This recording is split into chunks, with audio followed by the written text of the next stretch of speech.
El documental en realidad nace en una presentación en Villarreal de Santo Antonio de un libro de Carlos Cano, Voces para una biografía, donde yo soy el editor y Amaranta participa en ese libro y allí, estando allí, quisimos conocer la tumba de Aurora, que ya conocíamos, sabíamos quién era, y cuando fuimos me fijé que nació en el año 1923. Y entonces yo con Eduardo Montero, que he trabajado en otros documentales, también como co-guionista y tal, ya nos conocemos, le dije, mira, esta mujer va a cumplir un siglo, de aquí a unos meses, podíamos hacer un corto y tal, ¿no? Yo le pasé algún material y él me dijo, aquí sale más de un corto, ¿no? Aquí hay una idea que se puede desarrollar mucho más ampliamente y digamos que ese fue el origen. A mí lo que me extrañó de todo esto era que él tenía claro que Amaranta iba a hacer de hilo conductor. Y Amaranta No es muy tímida, yo no la veía. Digo, bueno, entonces serás tú el que no... Sí, esto lo consigue. Ella tampoco se veía y al final hace un papel muy digno. Pero sí los conocíamos, somos amigos de anteriormente y tal, y verdaderamente lo sorpresivo para mí es que Amaranta haya hecho la función de hilo conductor y de actriz protagonista del documental. Pero es que realmente trabajar con Eduardo es muy fácil. También somos amigos de hace tiempo, me conoce perfectamente y sabe... Me convenció, no sé cómo me metí, vamos a probar, me decía, ¿no? Vamos a probar un poco y al final vas probando y acaba... Sí, parte fue convencerla poco a poco, incluso ya... Cuando ya se vio también hubo momentos difíciles, la mitad de rodaje cuando ya vio que aquello de verdad iba en serio, pues también el pánico que me hubiera entrado a mí también, ¿no?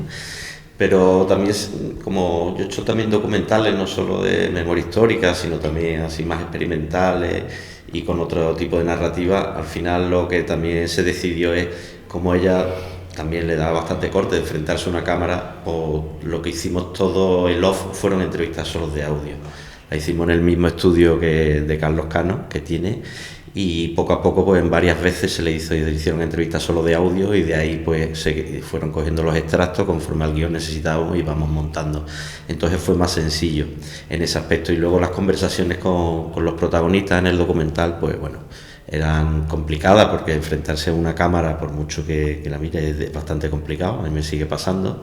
Siempre es más fácil estar detrás, pero yo creo que hemos conseguido algo bastante digno y Amaranta está fenomenal, o sea, es un hilo conductor necesario para esta película y creo que funciona bien, muy bien. Amaranta sí sabía toda la gente que íbamos a entrevistar, hay un trabajo de campo previo que al fin y al cabo Ángel y yo hemos trabajado más veces en memoria histórica y él también, como es antropólogo, esa parte nunca nos la saltamos y además es para mí es mi favorita también, ¿no? De toda esa primera parte de investigación y de las primeras entrevistas que luego normalmente pausamos durante meses para que la gente se sienta otra vez como nueva, ¿no? Pero también esa cercanía hace que la persona se acomode a la hora de testimoniar y de hablar. Pero no, Amaranta sabía más o menos todos los pasos que íbamos a dar. Lo que también decidimos según en qué momento estuviera más o menos presente, depende de los perfiles de los personajes. Pero por lo demás no, está claro que conforme íbamos avanzando ella se iba enterando de cosas nuevas, aparte estaba deseosa también de saber la historia, o sea que ella comenzó desde el inicio no solo como una propuesta que viniera para Yo de Nueva, sino que ella desde el principio quería revisitar los sitios de la canción y conocer todo lo posible. Sí es cierto, como comenté antes, que hay algunos fragmentos de la película que no se lo contamos, como por ejemplo las cartas del padre con Amalia.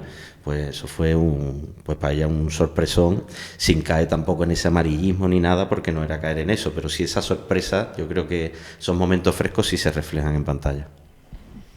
Sí, tú tienes claro, digamos, una estructura, ¿no? de película, ¿no? Quieres contar el crimen, tienes que hablar del contexto del contrabando, que es fundamental para entender la película, y tienes que ahondar en la figura de Aurora.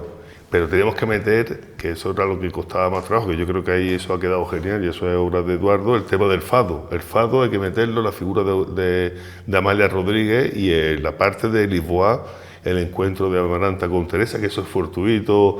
Bueno, también la canción que canta en Delante del Cuadro, eso no estaba preparado, eso surgió de manera fortuita y eso es un regalo que no te lo esperas en la vida, ¿no? Y Amaranta ese día estaba súper nervioso, sin embargo queda para mí queda redonda esa parte, ¿no? De hecho, la gente que lo ve le gusta mucho la parte liboeta de la película, ¿no? Pero eso había que encajarlo, ¿no? Lo otro puede que tenga un hilo conductor, ¿no? La parte del crimen, del contrabando y de la figura de Aurora, pero cómo mete el fado, porque en realidad esta canción es un homenaje a Amalia Rodríguez y un homenaje al fado, ¿no? De Carlos Cano, ¿no? Y yo creo que eso ha sido una conquista que al final, según nos dicen la gente en donde hemos presentado la película, pues les fascina, ¿no? Dice que esa parte queda muy redonda y que encaja muy bien. Ese viaje la verdad es que lo hacemos juntos, ¿no? Porque en el despacho de mi padre pues empezamos a ver cajones, a mirar papeles, a escuchar audios, a ver qué pasaba ahí y si tenía realmente mi padre cosas escritas sobre esa historia. Ahí se descubre la foto que tiene de Pablo Juliá, la maqueta que sale al principio del documental, ¿no? Entonces ha sido una historia conjunta, la verdad, porque luego en las entrevistas pues he estado prácticamente en todas, así que he ido también tirando hilos conjuntos, ¿no? La verdad que este documental no hemos contado con un gran presupuesto y yo creo que es el documental en el que menos tiempo hemos estado rodando. ¿Qué quiero decir con esto? Que ha habido mucho periodo de investigación previo y de alguna manera nos hemos jugado también todas las piezas del puzzle que encajarán. Ha sido complejo y sobre todo hay un trabajo también de montaje con lo poco que teníamos. No llegamos ni a las 2 semanas y media de rodaje, no llegamos ni a las 3 semanas, o sea, íbamos milimétricamente a todo. No teníamos apenas un presupuesto reducido y no podíamos optar sobre todo con lo que queríamos hacer y de viajar a Lisboa a un equipo profesional y bajar y subir, en fin. Pero yo creo que ha funcionado y sobre todo nos la hemos jugado un poco de que todo encajara. Y lo importante también, que yo siempre le doy mucha importancia al montaje, que en este caso ha estado Óscar Clemente, que he currado con él también muchas veces, y han sido pues 4 meses a diario, muchas horas, montando y remontando y revisitando y cambiando. Es verdad que el guión estaba muy construido de principio a fin, pero había nexos que era difícil de brincarlo, por lo que tú estás contando, es que se va saltando de una cosa a otra y muchas veces esos pastiches, entre comillas, no funcionan bien, porque se están hablando de muchos perfiles y el introducir la música, la parte de Portugal, el contrabando no era algo sencillo, pero yo creo que ha encajado y funciona, de momento funciona. Y también hemos tenido mucha suerte con los personajes, porque nosotros hemos trabajado en otros documentales donde hemos hecho muchas entrevistas fascinantes, con una información brutal, pero con muy poca, digamos, calidad audiovisual, o sea, que no van a servir, te dicen cosas muy interesantes, pero por diversos motivos eso no va a encajar en un documental. Sin embargo, en este hemos desechado poquísimo. Hemos tenido mucha suerte con Seca Romao, con los portugueses que conocimos, que explican muy bien lo que queremos conocer y todo eso fue como la seda. Y después con los de Lisboeta, con Antonio Chaino, del guitarrista, que explica muy bien en muy pocas palabras y que pone en una parte de la banda sonora del documental, la propia Teresa Rodríguez, de Teresa Salgueiro, que es un regalazo que tenemos en este documental, incluso la chica que está en la Fundación Amalia Rodríguez, sí, ¿no? Que tiene una entrevista muy simpática contigo. Y lo que más nos podía haber costado, que es la parte de Ayamonte, pues dimos con un testimonio muy potente en el sentido que salvaban, porque el contrabando en Ayamonte nos encontramos que es tabú, es un tema tabú, del que no quieren hablar de ese, incluso lo dicen ahí, dice aquí la persona esta que tiene esta falta de memoria, que está en el casino, dice aquí todo el mundo contrabandeo y yo no sé por qué no quieren hablar, ¿no? Y es que no querían hablar. Es un tema, y sin embargo en Portugal no nos encontramos con eso, ¿no? Pero al final del mercado está bien porque al final entrevistar al secreta, eso ya te está dando la clave, o sea, en Ayamonte no se habla.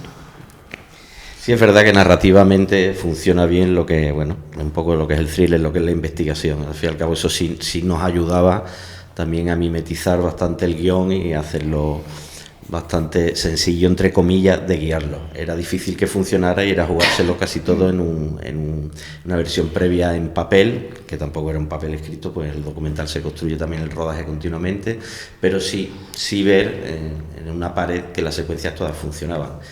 Y bueno, yo cuando las mentalizo creo que normalmente funcionan, y esta vez así podía haber sido todo lo contrario.